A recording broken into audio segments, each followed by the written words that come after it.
안녕하세요. 건강플러스 한주희입니다. 흔히 축농증으로 불리는 부비동염은 콧물과 코막힘이 주요 증상으로 방치하면 후각장애나 집중력 감소 등 삶의 질을 떨어뜨릴 수 있습니다. 그런데 아무리 치료를 해도 낫지 않는다면 치성 부비동염을 의심해 봐야 하는데요. 최근 치과 치료를 받는 환자들이 늘어나면서 치성 부비동염 환자도 많아지고 있다고 합니다. 건강플러스 오늘 이 시간은 치성 부비동염에 대해서 자세히 살펴보겠습니다. 흔히 축농증으로 알려진 부비동염이란 코 주위에 있는 내쌍의 빈 공간인 부비동이 감염돼 염증이 생기는 질환을 말한다. 특히 치아에 염증이 생기거나 치과 질환 시술 과정 중에 생기는 염증이 부비동으로 번질 경우 이를 치성 부비동염이라고 한다. 치성 부비동염은 치아 관련된 부비동염으로서 치주 질환이라든가 치근염 같이 치아 뿌리 쪽에 주로 문제가 생겨서 그것이 2차적으로 위쪽 상악동으로 퍼져서 생긴 염증의 주로 치성 부비동염이고요. 또는 임플란트를 새로 하신다든가 임플란트 하는 과정에 생긴 염증이 부비동염으로 갔을 때도 역시 치성 부비동염이라고 하고 있습니다. 치성 부비동염은 치아 통증이 없는 경우가 많아 부비동염의 원인을 치과 문제로 의심하기가 쉽지 않다. 이 때문에 제때 진단을 받지 못해 만성으로 악화되는 경우가 많이 있다.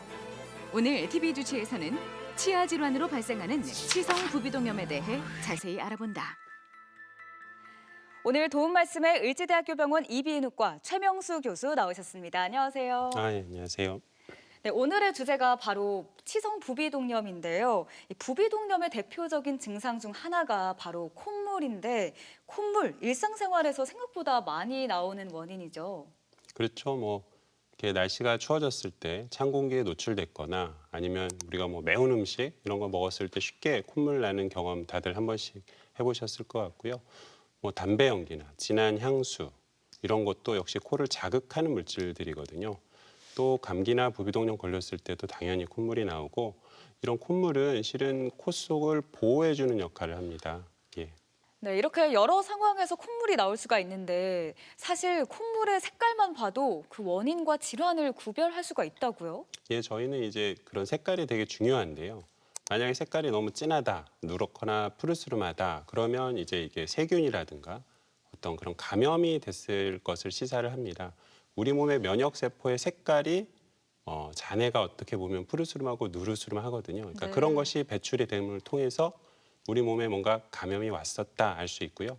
반면에 콧물이 투명하다, 그러면 어떤 면역 기능보다는 어떤 자극적인 것에 의한 어떤 반응일 수 있고 아니면 알러지, 꽃가루 같은 거에 의한 반응일 것으로 저희가 추정을 하고 있습니다. 그렇다면 감기와 부비동염의 차이가 어떻게 나는지 궁금한데요. 어떤 차이가 있을까요? 실은 원인은 크게 비슷합니다. 서로 바이러스 이런 것에 비슷하지만 감기가 주로 이제 전신 증상이 좀 있죠. 우리가 몸살도 있고 오한도 있고 식욕도 좀 떨어지고. 네. 그러나 감기 바이러스는 우리 몸에서 한 일주일 이상을 이렇게 지속할 수가 없어요. 네.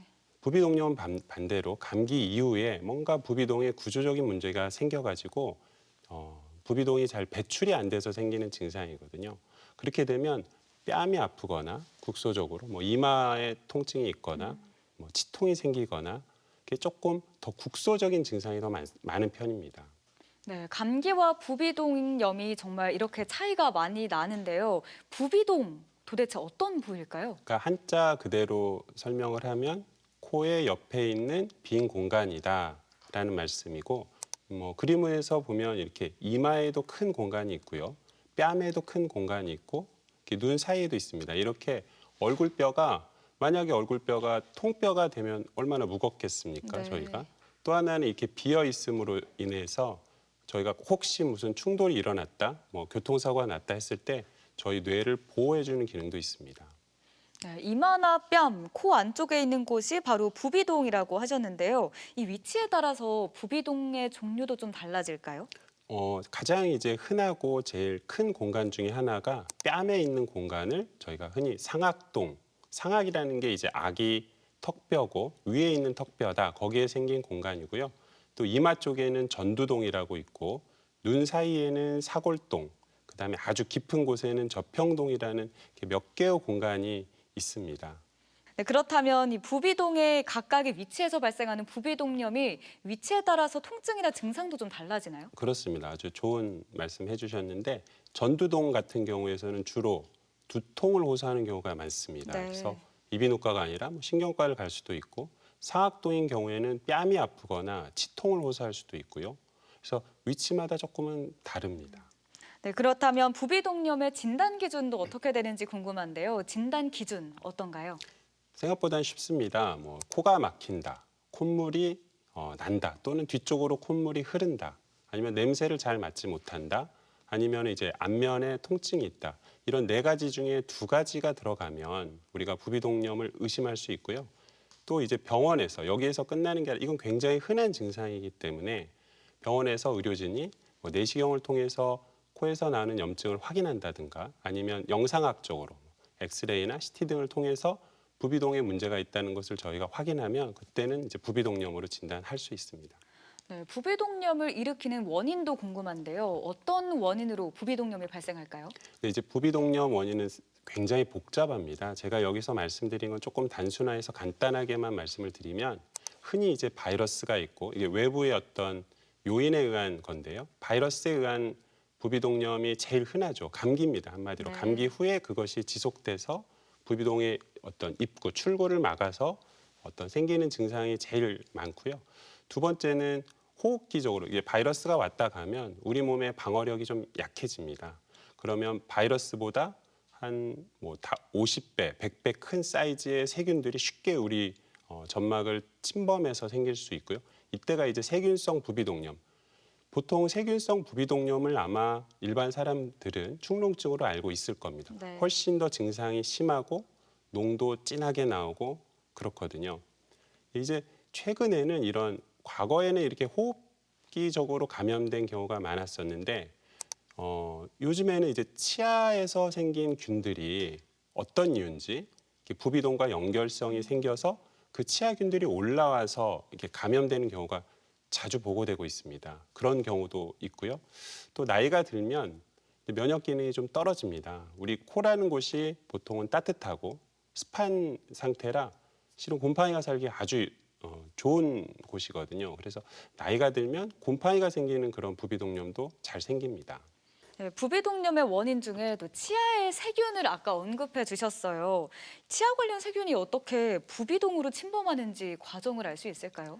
치아 관련 부비동염은 제일 중요한 치아는 이제 위치아에 해당합니다. 아래치아하고는 상관이 없이 위치아의 위쪽에는 부비동이 있거든요. 공간이. 네. 그래서 치아 또 여기 그림 한번 보시면 치아의 이게 뿌리하고 이 부비동까지의 거리가 굉장히 좁습니다. 아주 작습니다. 불과 한 5mm, 1cm가 채 되지 않습니다. 특히 앞니빨이나 앞쪽의 이빨 사이의 뼈는 단단하고 부비동까지 거리가 멀지만 어금니 쪽의 뼈 사이는 아주 얇고 가까워서 쉽게 균이 만약에 문제가 생겼다면 올라갈 수가 있습니다. 특히 어금니는 우리가 가장 많이 씹는 치아가 이제 어금니지 않습니까? 그러니까 이 어금니는 많이 쓰다 보면 아무래도 뭐 염증도 생길 수 있고 충치도 생길 수 있고 그러다 보면 쉽게 문제가 생겼을 경우에 가장 접근하기가 쉬운 쪽이라 할 수 있겠습니다. 대전 MBC 건강플러스 오늘은 치성 부비동염에 대해 알아보고 있는데요. 이번엔 직접 병원에 찾아가서 환자들을 만나보고 치성 부비동염에 대해서 자세히 살펴보겠습니다. 화면으로 만나보시죠. 흔히 축농증이라고 하는 부비동염은 코막힘, 콧물, 목 뒤로 뭔가가 넘어가는 듯한 후비루 증상 등을 유발한다.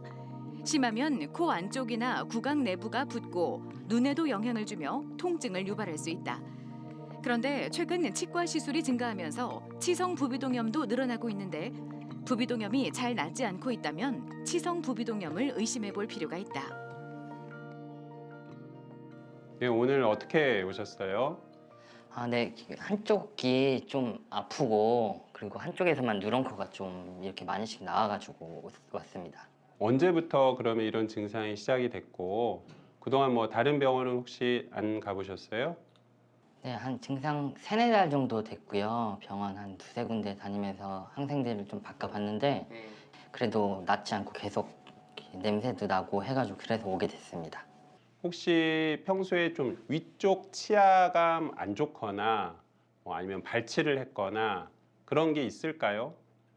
네, 한쪽이 이렇게 좀 많이 붓고 그리고 양치질 같이 하는 경우에 이렇게 피가 좀 많이 나고 그럽니다. 우리 얼굴에서 부비동은 4곳이 있는데 치성 부비동염은 주로 코 양옆에 있는 상악동에서 발생한다.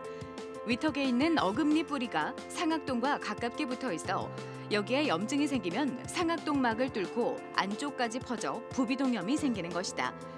이 밖에도 잇몸 질환이나 임플란트 시술이 원인이 되는 경우도 있다. 이 환자는 우측 위치아 어금니 쪽에 치아 뿌리 쪽에 염증이 생겨서 그 뿌리가 이제 상악동 쪽으로 이어져서 생긴 치성 부비동염이 되겠습니다. 그래서 이 치아는 실은 살릴지는 치과 의사랑 상의를 해봐야 하기 때문에 치과 협진을 할 예정이고요. 치과에서 만약에 치료를 해보고 만약에 호전이 없다 하면 저희 이비인후과에선 축농증 수술이 필요한 상태입니다. 치성 부비동염은 원인이 치과적인 문제에 있기 때문에 치과의 협진이 필수적이다. 기본적인 검사로는 치아와 턱뼈 상태를 확인하기 위해 파노라마 X선 검사가 이루어지며 추가적으로 부비동 전체의 염증 정도나 점막 비율을 확인하기 위해 CT 검사도 시행할 수 있다. 또한 종양이나 진균성 부비동염과 같은 다른 질환과의 감별 진단이 필요할 때 MRI 검사도 시행할 수 있다. 어르신 수술 전에 코가 제일 불편한 증상이 뭐였어요? 누런 농이 많이 나오고 냄새도 심하고요. 이 축농증 때문에 약을 얼마나 오래 드셨어요? 약을 2군데 병원에서 한 7개월 정도 먹었어요. 그래도 별로 안 좋아졌죠? 네, 안 좋아져서 큰 병원으로 가라고 그래서 여기로 온 거예요. 그럼 이 수술하고 나서 그 왼쪽 위에 한 임플란트 크게 문제 없이 잘 쓰고 계시죠? 예, 잘 먹는 것도 이질감 없이 잘 먹고 있어요. 수술하니까 냄새 어때요? 냄새도 뭐 난다고 이렇게 느끼기는 힘들 정도로 안 나고 지금 뭐 옛날 정상적인 걸 때보다 한 80~90%는 회복이 된 것 같아요. 기존에 부비동염이 없던 환자도 윗니 임플란트 시술 후에 부비동염이 생기는 경우가 있다. 임플란트에 사용되는 인공치아 구조물이 상악동 안쪽으로 파고드는 게 주된 원인이다. 반면 부비동염이 있는 상태에서 임플란트 시술을 받는다면 부비동에 있던 염증이 임플란트 주위로 번져 부비동염이 악화될 가능성도 높다. 아버님은 고령의 연세인데도 아버님이 6개월간 불필요한 항생제를 처방을 받았었거든요. 이 환자는 수술하고 상당히 좋아진 상태고 아버님 위쪽 상악에 임플란트를 3개나 하셨음에도 불구하고 그래도 지금 수술 후에 임플란트 빼지 않고 지금 현재 잘 쓸 수 있는 상태입니다. 그래서 너무 늦지 않게 우리가 조기에 치료를 해서 임플란트도 빼지 않은 좋은 결과를 얻을 수 있었던 것 같습니다. 치성 부비동염은 원인이 명확하기 때문에 흔히 말하는 축농증 수술은 재발한다. 여기에 해당하지 않습니다. 치성 원인을 제대로 해결하고 축농증 수술을 조기에 한다면 거의 재발의 우려는 없다고 해도 되겠습니다. 치성 부비동염은 원인 제거가 가장 중요하기 때문에 일반 부비동염 치료와 더불어 치과 치료가 반드시 병행돼야 한다. 치아 뿌리 염증이 원인인 경우 신경치료나 치근단 절제술을 시행해 염증을 제거해야 하며 임플란트 시술이 원인인 경우 상악동으로 밀려 들어간 이물질을 제거해야 한다. 치과 치료에도 불구하고 호전되지 않거나 만성화된 경우 이비인후과에서 수술 치료를 시행할 수 있다. 치성 부비동염은 보통 흔하게 처방하는 항생제 약물로 잘 치료가 되지 않습니다. 그래서 보통 다른 병원에서 3개월, 4개월, 길게는 1년까지 이런 약물 치병을 해도 잘 낫지 않는 경우가 많기 때문에 환자분이 여러 가지 약 때문에 한 합병증, 그런 불이익이 상당히 많습니다. 또한 우리 몸의 부비동이 이제 여러 군데가 있는데요. 이게 초기에는 상악동 한 군데에서만 문제를 일으키지만 시간이 지나면 인접한 부비동으로 점점 진행이 돼서 시간이 지나면 우리 얼굴 전체를 다 포괄할 수 있어서 심한 두통이라든가 안면통 이런 거에 시달릴 수가 있습니다. 심한 경우는 후각도 잃어버릴 수가 있습니다. 그렇기 때문에 주로 얼굴 한쪽에서 생기는 누런 콧물이나 악취, 약에 잘 듣지 않는 경우에는 빨리 와서 전문의와 상의를 해보시는 게 좋을 것 같습니다. 치성 부비동염은 원인을 제공한 질환과 병행해 치료해야 완치할 수 있다. 부비동염이 잘 낫지 않고 만성이 됐다면 충치나 치주염은 없는지 확인이 필요하며 임플란트 수술 후에는 감염을 예방하고 누공 발생 여부 등을 관찰해야 한다. 또한 정기적으로 치과를 방문해 치아 질환을 조기에 발견하고 치료한다면 치성 부비동염 또한 예방할 수 있다. 병원에 가서 환자들을 만나보고 치성 부비동염에 대해 알아봤습니다. 계속해서 원인에 대해서 구체적으로 살펴볼 텐데요. 부비동염이 치과적인 원인도 있다고 하셨잖아요. 어떤 것들이 있을까요?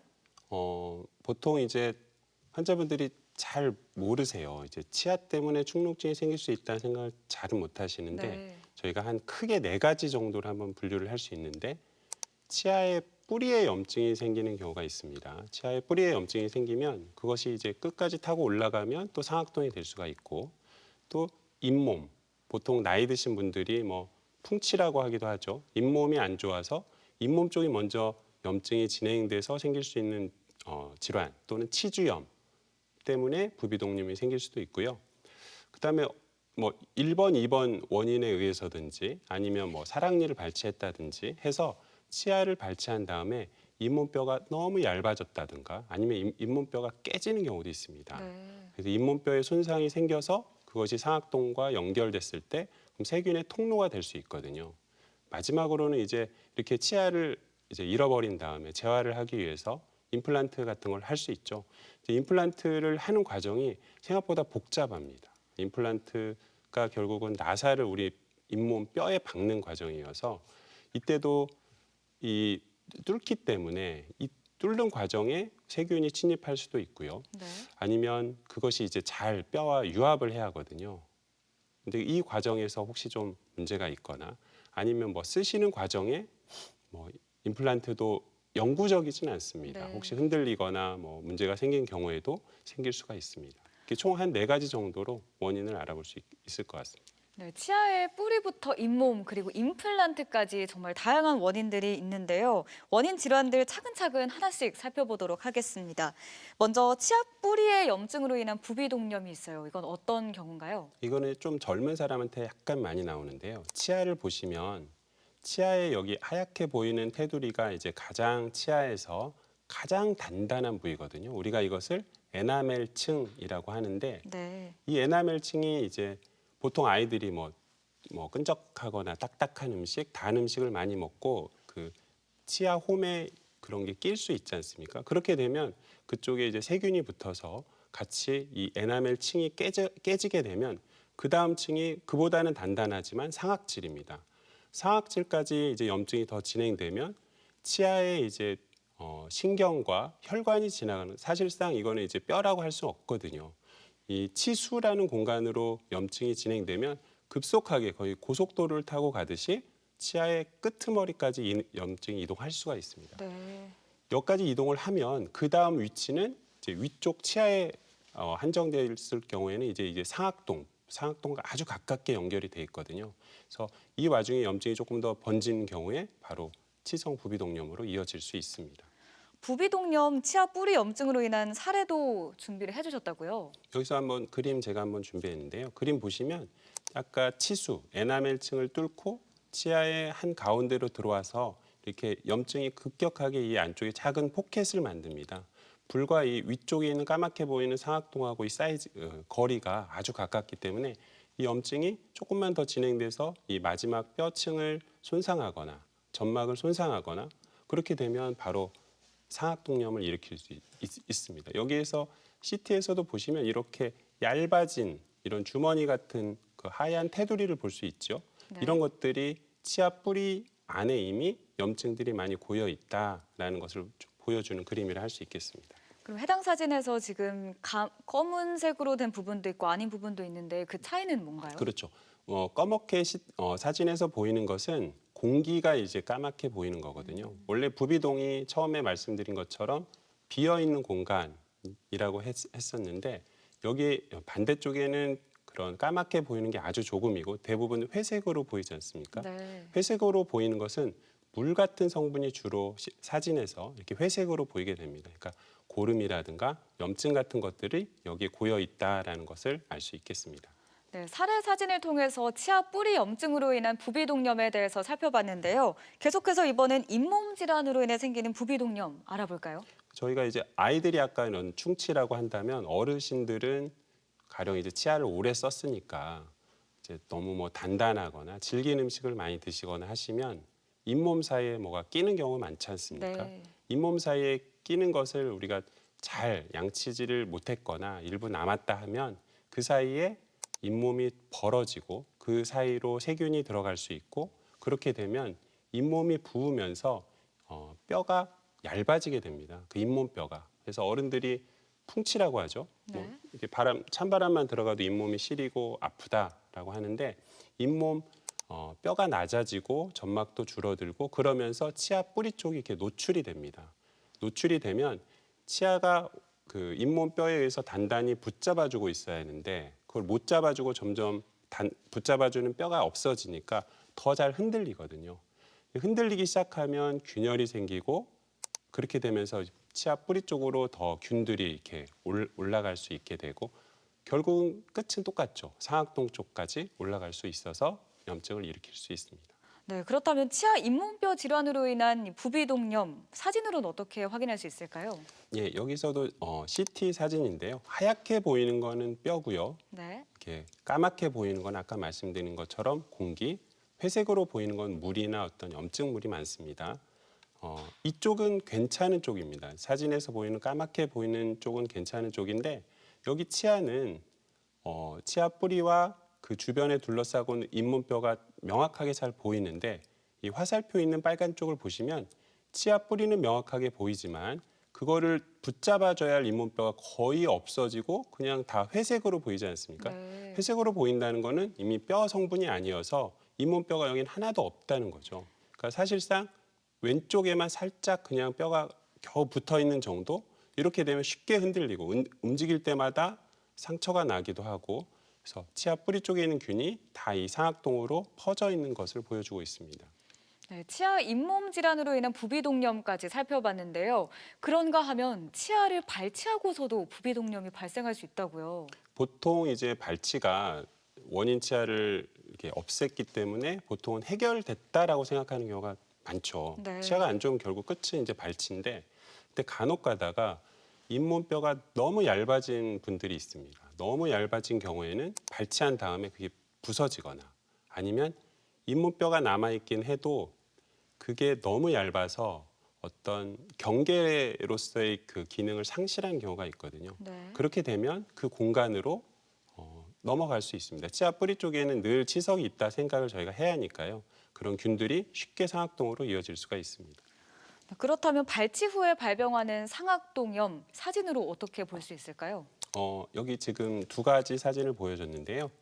왼쪽에 있는 사진을 보면 이 치아가 빠져서 텅 비었다는 것을 확인할 수 있죠. 네. 보시겠죠? 치아가 여기는 이쪽에 비해서 없이 그냥 회색으로 보이는데 그것을 경계하고 있는 잇몸뼈의 맨 위층은 굉장히 얇습니다. 이렇게 얇으면 이게 잇몸뼈로서의 치아에 있는 구역과 상악동의 구역을 완전히 이렇게 구분해주는 기능을 좀 떨어져서 우리가 염증이나 이런 것들이 얇은 뼈 틈을 타서 이렇게 확산될 수가 있고요. 두 번째로는 이 사진에서는 이 환자분은 이제 발치한 다음에 잇몸뼈가 다 깨져버린 겁니다. 아주 약해진 상태에서 무리하게 치아를 너무 강한 힘을 줬을 때 발치가 됐을 때는 이제 깨져서 생긴 거고 그로 인해서 생긴 상악동염이라 할 수 있겠네요. 네, 발치로 인해서도 부비동염이 발생할 수 있다는 사실이 너무 신기한데 요즘에 임플란트 많이 하잖아요. 근데 임플란트로도 어떻게 부비동염이 발병할까요? 임플란트가 실은 침습적인 시술이거든요. 침습적이라고 하는 것은 뼈 사이에다가 나사를 통해서 그것을 이렇게 고정하는 과정이 있어서 뭐 드릴을 쓴다든가 거기에 구멍을 내야 하거든요. 나사를 박는 과정이. 네. 그렇기 때문에 임플란트 하다 보면 임플란트 시술 과정이 뭐 병원 치과 가서 한 번에 끝나는 과정이 아니라 몇 번을 가야 하고 그 임플란트가 고정이 돼야 하고 이런 여러 가지 과정이 있어서 임플란트 단계마다 시술하는 과정에서 아니면 시술 전에 잇몸뼈가 얇았을 경우에는 그런 뼈 이식을 하는 과정, 마지막으로는 임플란트 한 후에 이것을 관리하다가 보면 역시 이것도 임플란트도 치아이기 때문에 뭐 너무 양치질 안 했다던가 아니면 너무 이게 잇몸뼈가 약한 상태에서 단단한 음식을 막 여전히 많이 먹고 네. 질긴 음식 양치질 안 이렇게 해도 역시 임플란트가 흔들리게 되면 균열이 생기면 언제든지 이 상악동이랑 연결될 수가 있습니다. 갈수록 이런 임플란트 시술 건수도 급증하고 있다고 하는데 어느 정도 증가 추세인가요? 저희가 이제 평균 수명도 과거에 비해서 많이 늘지 않았습니까? 또 뿐만 아니라 2014년도에 임플란트가 처음으로 이제 건강보험 급여화가 됐습니다. 네. 그래서 2017년 통계를 보면 연간 한 50만 건 임플란트가 됐다는 거에 비해서 2022년도에는 200만 건으로 거의 4배 이상 증가했거든요. 그래서 연평균 임플란트 시술 건수는 한 8 내지 9% 계속 증가하는 추세가 있습니다. 아무래도 우리가 뭐 사는 즐거움이 맛있는 거 음식 먹고 뭐 이런 거기 때문에 치아의 중요성은 굉장히 크죠. 예. 앞으로 임플란트 시술 건수는 갈수록 더 크게 증가 추세를 보일 것 같은데요. 이렇게 임플란트 시술을 성공적으로 잘 하려면 몇 가지 조건이 있다고요. 그렇죠. 이제 가장 중요한 거는 뼈의 두께입니다. 잇몸뼈가 충분히 두꺼워야만 잇몸뼈가 두꺼우면 뭐 임플란트는 쉽게 할 수 있거든요. 특히 우리가 뭐 저는 이비인후과 의사긴 하지만 위쪽 치아는 부비동이 있어서 어렵습니다. 네. 근데 아래쪽은 걸리는 게 없잖아요. 그래서 아래쪽 치아는 훨씬 간단하게 훨씬 짧은 시간에 임플란트를 할 수 있습니다. 그래서 위쪽 그 상악에서 임플란트 하기 위해서는 충분한 뼈의 두께가 중요한데요. 보통 한 5mm를 얘기하는데 우리가 어금니 쪽에 잇몸뼈가 5mm가 있기가 쉽지가 않습니다. 네. 그러니까 또 하나 두 번째 조건은 상악동이 깨끗해야 합니다. 상악동이 텅 빈 공간으로 있어야 하는데 간혹 나이 드시 주로 이제 임플란트 하시는 분들이 연세가 있으신 분들이 많죠. 그분들은 어떻게 보면 또 좀 면역 기능이 떨어질 수도 있어서 아니면 또 세월을 오래 살아서 원래 그냥 본인도 모르지만 앓고 있었던 만성 축농증이 있는 경우도 있고 그래서 상악동이 깨끗한 상태가 돼야 하고 충분한 잇몸뼈의 두께가 있어야 한다. 이것이 임플란트의 성공 중요한 조건이 되겠습니다. 네, 그렇다면 임플란트 시술로 어떤 경우에 부비동염이 발병하게 되나요? 그러니까 제일 이제 가장 흔하게 먼저 생각을 해볼 것은 임플란트가 이제 나사를 저희가 이제 상악동에 박아야 하잖아요. 상악 그 공간에다가 뼈에다가 그러려면 이제 드릴을 씁니다. 윙 드릴을 써서 뼈를 이렇게 깨뚫는 과정이 있거든요. 근데 그러다 보면 이제 구멍이 날 수가 있죠. 근데 치과 선생님들은 가능하면 그 임플란트 나사를 깊고 두툼하게 박기를 원하십니다. 근데 가깝다고 제가 말씀드리지 않았습니까? 네. 그 잇몸뼈와 상악동 사이가. 그래서 너무 깊숙이 뚫다 보면 고정을 하다 보면 그 나사가 상악동 안쪽으로 상당히 높게 돌출하는 경우가 있습니다. 그렇게 되면 상악동에는 얇은 점막이 마지막 보호 역할을 하고 있어요. 그런데 이게 두께가 너무 얇은 경우에는 그 임플란트가 천공에서 올라온 깊이가 한 2mm다. 그럼 우리 몸의 그 코 안에 상악동 점막이 재생할 수가 있어요. 근데 이게 5mm 이상 된다. 그러면 점막이 그거를 덮을 수가 없어요. 덮지 못하면 그 전에 있던 뭐 균들이라든가 이런 것이 올라올 수 있는 여전히 약간 방어벽이 좀 약간은 뚫려 있다고 생각할 수가 있죠. 네, 그러면 위턱 임플란트 시술 후에 상악동이 어떻게 발생할까요?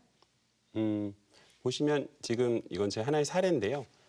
이분을 보시면 오른쪽에다가 이렇게 하얗게 보시는 치아는 임플란트 치아입니다. 임플란트 치아가 상악동 바닥보다 상당히 높게 한 4mm 이상, 4, 5mm 이상 높게 박혀 있거든요.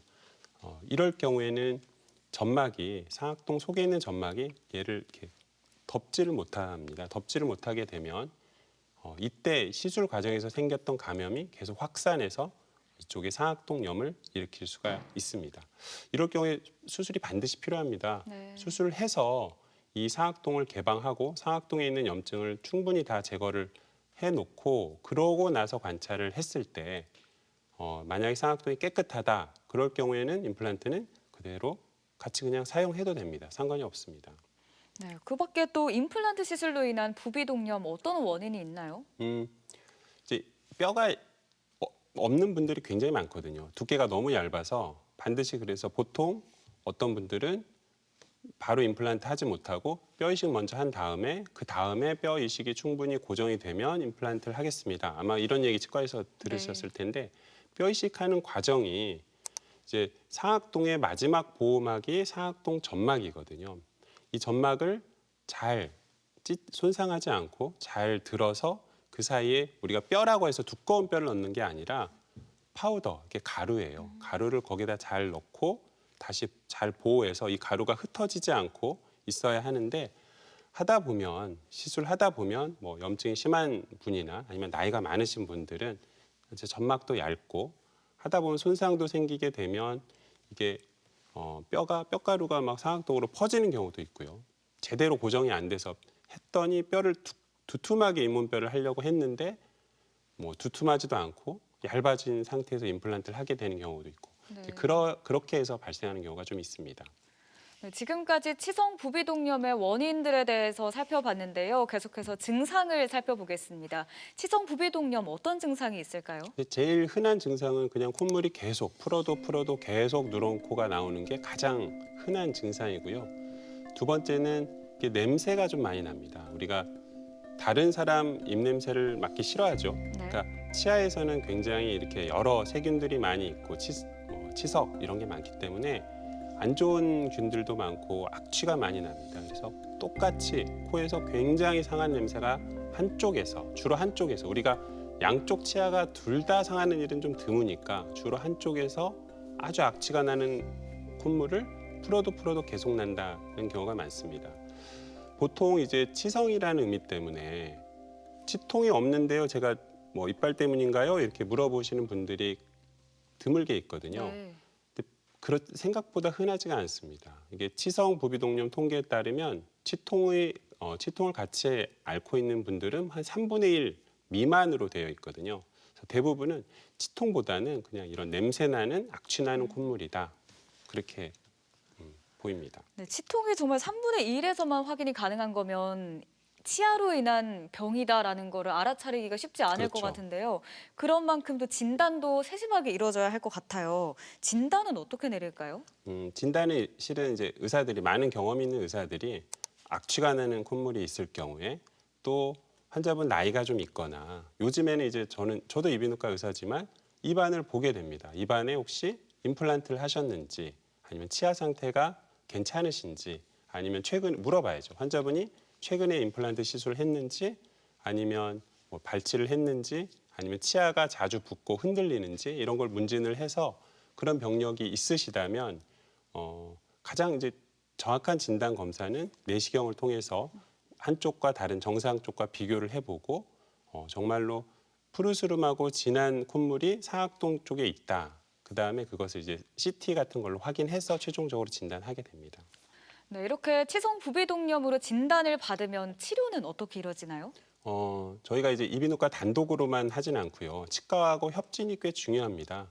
만약에 이제 아까 처음 말씀드린 치아 뿌리라든가 아니면 그 치주염 뭐 이런 경우에서는 좀 초기면 치과에서 원인 치아를 신경 치료한다든가 저희 신경 치료하는 거 아시잖아요. 네. 가운데 뭐 홈을 메꾼다든가 아니면 좀 발치를 해버리면 원인이 거기서 끝나는 경우가 많습니다. 그럼 굳이 더 이비인후과에서 뭐 추가적인 치료 없이 그 자체로 치료가 완료되는 경우가 있고요. 물론 거기서 낫지 않을 경우에는 저희 쪽에서 축농증 수술을 할 수도 있고요.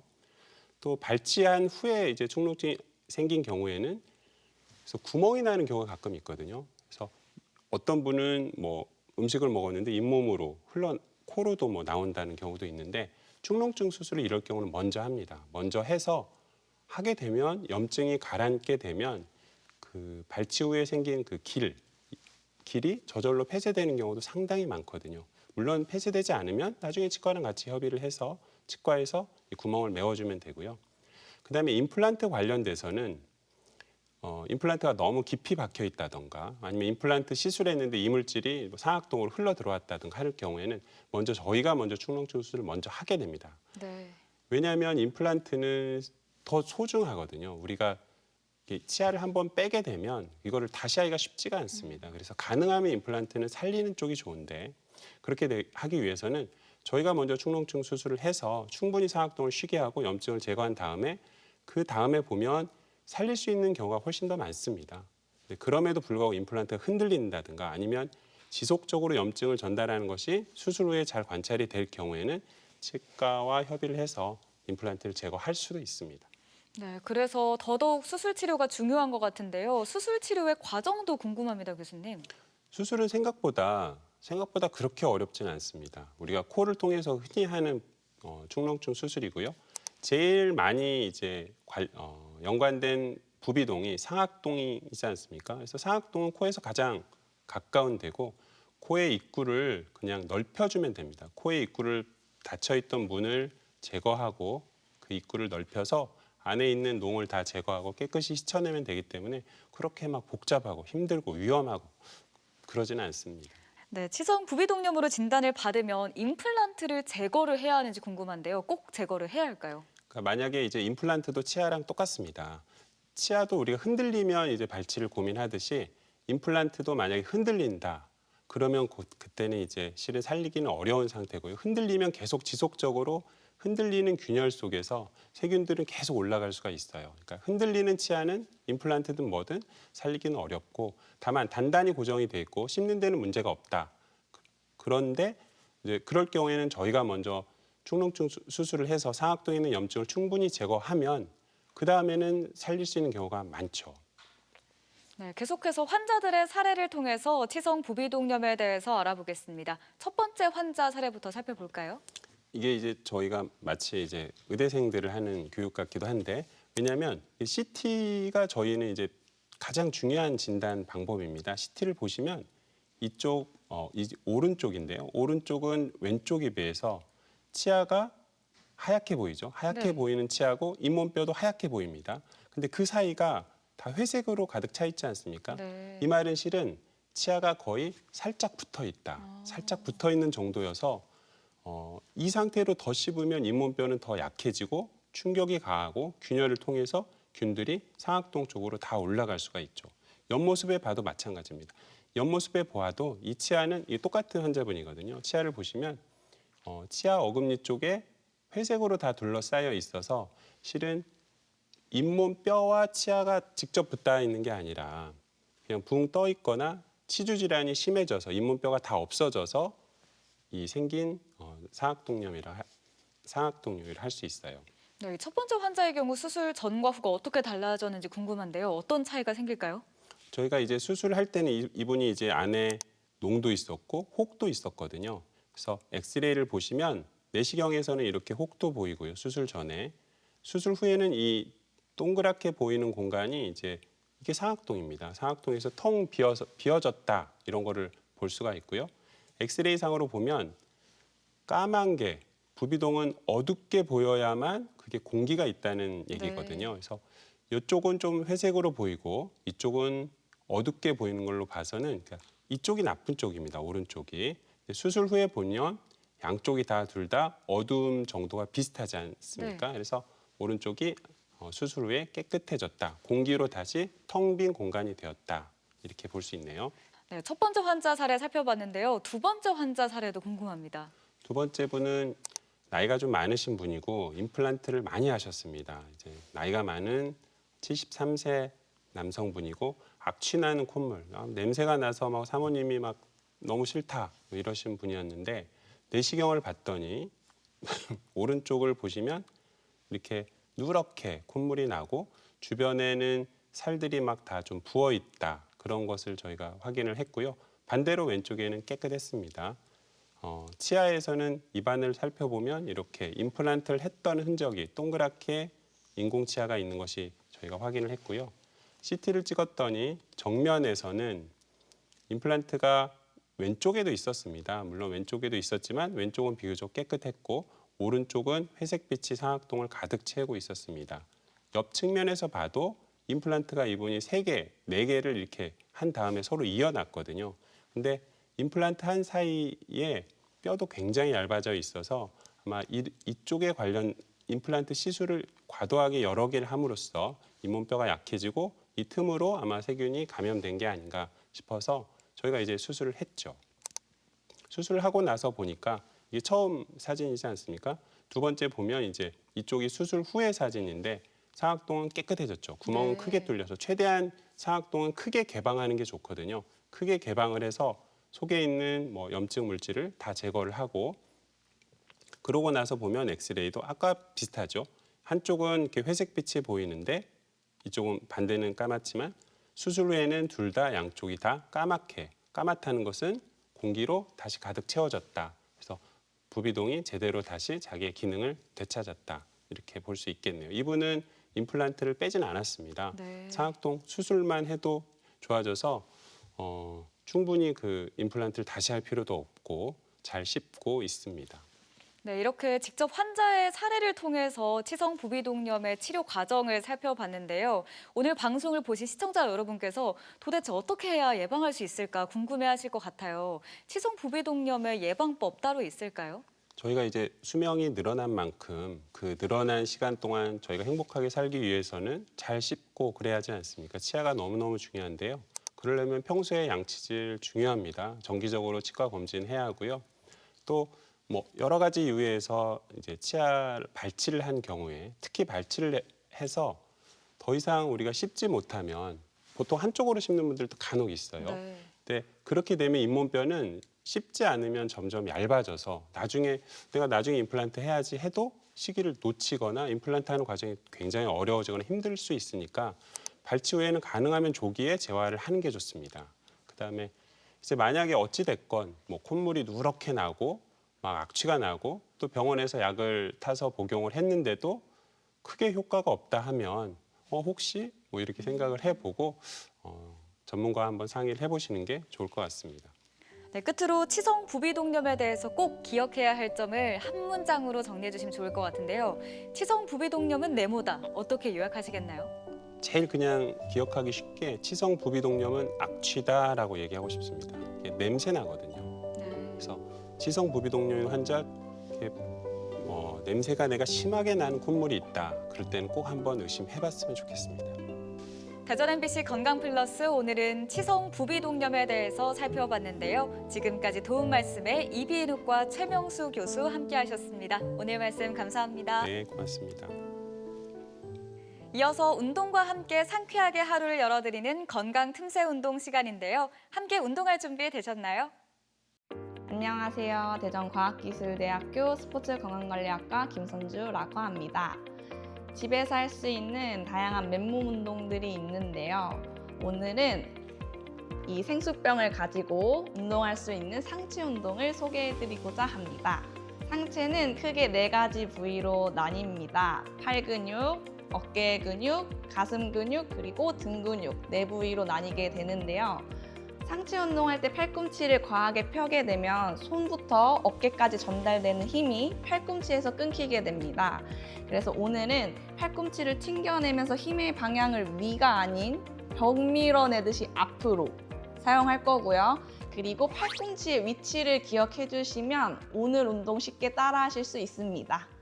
첫 번째 동작은 측면 어깨, 등, 가슴 근육 3가지를 같이 활용한 동작입니다. 엉덩이는 끝쪽으로 걸터 앉아 주시고 다리의 너비는 넓게 벌려서 안정감을 유지합니다. 양손으로 생수통을 잡고 상체를 살짝 기울이는데 기울이실 때 등허리가 말리는 게 아니라 약간 오리궁뎅이를 한다 생각하고 앞쪽 골반을 접고 45도의 형태를 유지해 주시면 됩니다.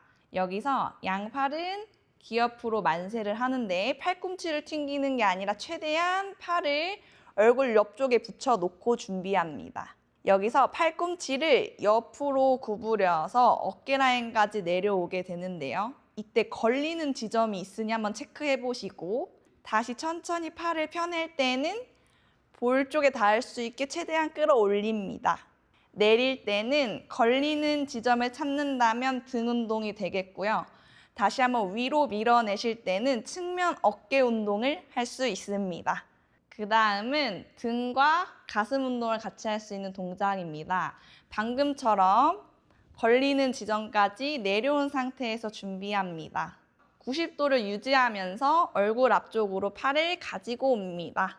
이때 팔꿈치가 떨어지지 않게 팔꿈치 위치 고정해 주시고 다시 천천히 열어낼 때 아까 그 걸렸던 지점을 찾아 제자리로 돌아가시면 됩니다. 주의사항은 팔의 모양이 사선 형태가 아닌 직선 형태로 들어올 수 있게 한번 찾아보시고, 마지막 주의사항은 날개뼈가 뒤로 조여지지 않게 조심해 주세요.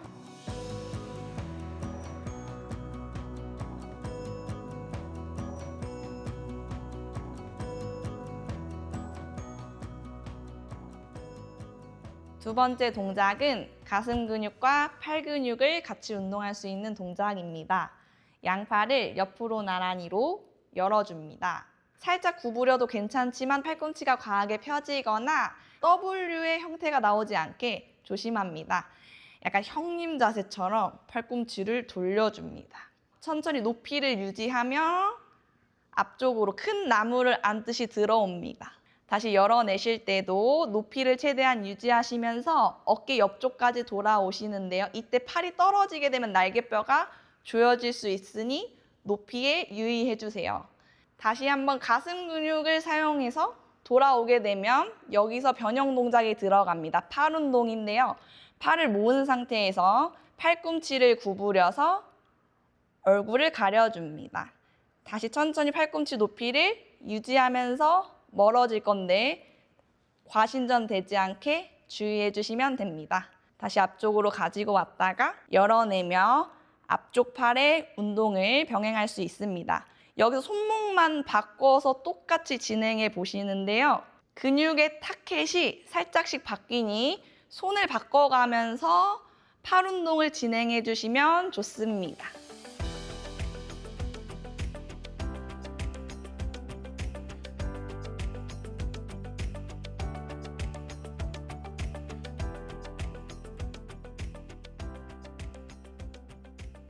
세 번째 동작은 측면 어깨와 승모근 운동인데요. 양팔을 펭귄처럼 옆으로 떨어뜨려 줍니다. 이때 손목을 살짝 꺾어 주시면서 이 전완근에서 늘어나는 힘이 느껴질 수 있게 해주시고, 여기서 천천히 팔을 옆으로 들어 올릴 건데요. 어깨가 먼저 올라가지 않게 크게 팔을 던진다고 생각하면서 들어 올렸다가 내려줍니다. 팔의 높이는 상관이 없으니 올리실 수 있는 만큼만 들어 올렸다가 내려올 때 버텨내면서 내려오시면 됩니다. 측면 어깨에 대한 운동이었고, 여기서 손목에 힘을 풀어주신 다음에 가볍게 45도로 열어냅니다. 이 상태에서 어깨를 으쓱 올려내면서 목이 짧아졌다 생각하고 들어 올립니다.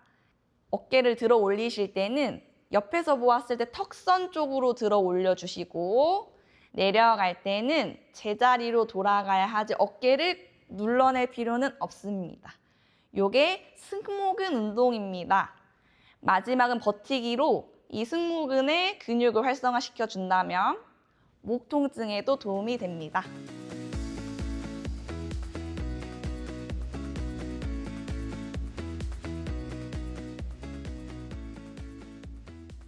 마지막 동작은 팔 뒤쪽 운동입니다. 맨 처음과 마찬가지로 상체를 앞으로 기울여 허리가 말리지 않게 해주시고, 양팔은 가볍게 옆구리 옆에 90도로 위치합니다. 최대한 팔꿈치 위치를 고정시키면서 팔을 뒤로 뻗어냅니다. 뻗어낸 후에 손을 안쪽으로 돌려 비틀어 주시면 됩니다. 다시 제자리로 돌아와 팔꿈치가 움직이지 않게 돌아오시면 됩니다. 팔 뒤쪽 근육도 세 갈래로 나뉘기 때문에 포지션을 바꿔서 동작을 하나 더 알려드리도록 할 건데요. 한 팔로 진행합니다. 생수병을 들고 있는 팔을 최대한 볼 옆쪽으로 뻗어낸 다음에 팔꿈치를 구부려 머리 뒤로 숨겨줍니다. 이때 주의사항은 어깨 가동 범위가 적으신 분들은 팔꿈치의 위치가 좀 떨어져 있을 수 있습니다. 그러면 반대손으로 도와주고, 여기서 천천히 팔꿈치를 천장 방향으로 뻗어낼 건데, 잡고 있는 팔이 위치가 변하지 않도록 고정시킨 상태에서 팔꿈치를 구부렸다 폈다 진행해 주시면 됩니다.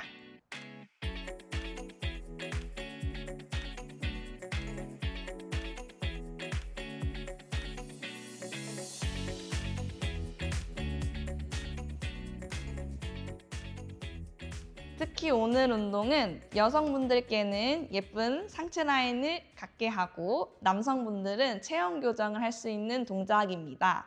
오늘 이 운동 꼭 한번 따라해 주시고 저는 다음 시간에 재미있는 운동으로 찾아뵙겠습니다. 감사합니다. 건강플러스 오늘 준비한 소식은 여기까지입니다. 이번 한 주도 건강한 한 주 보내시고요. 저희는 다음 이 시간에 다시 찾아뵙겠습니다. 함께해 주신 여러분 고맙습니다.